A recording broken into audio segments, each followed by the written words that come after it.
Welcome to Illustrate to Educate. Please subscribe and ring the bell for more simple and objective videos on topics that matter. In this video, we're going to look at a simple explanation of socialism, as well as arguments for and against socialism. Socialism is a political and economic ideology that advocates for the collective ownership and the control of the means of production and distribution of goods and services. The goal of socialism is to create a more equal and just society by eliminating exploitation and increasing the well-being of all people. In a socialist system, the means of production, such as factories, farms, and mines, and distribution, such as transportation and communication networks, are owned and controlled by the community as a whole, rather than by private individuals. This can be achieved through various means, such as the nationalization of industries, worker cooperatives, or public-private partnerships. The government may also play a significant role in directing economic activity through the creation of a planned economy.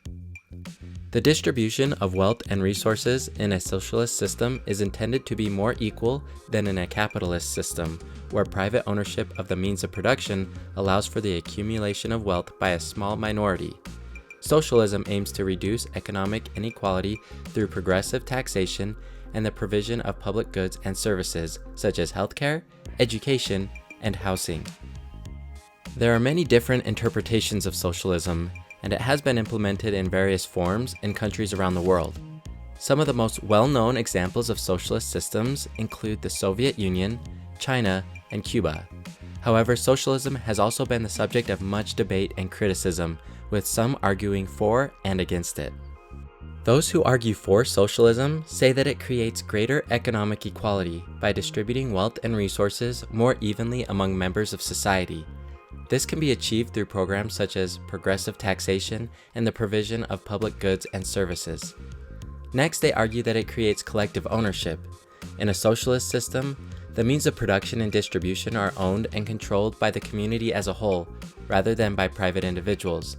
This can lead to a more equal distribution of wealth and a more cooperative approach to economic decision-making. Lastly, they say it creates greater social welfare because it prioritizes the well-being of all members of society, including the most vulnerable. This can lead to the provision of a safety net for those in need, such as through healthcare, education, and unemployment benefits. Those against socialism argue that socialism reduces the incentive for individuals to work hard and be productive because they may not be able to reap the rewards of their labor. They also say that it reduces economic efficiency.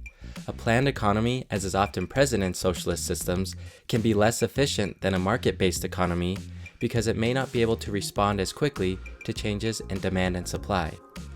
Next, some argue that socialism can lead to the loss of individual freedom because the government has a greater role in directing economic and social activity. Lastly, those against socialism say it creates oppression. Some socialist systems have been associated with authoritarian regimes that have suppressed political dissent and individual freedoms. What are your thoughts on socialism? Feel free to comment below. If you enjoyed this video, be sure to subscribe to Illustrate to Educate to support more simple and objective videos on topics that matter.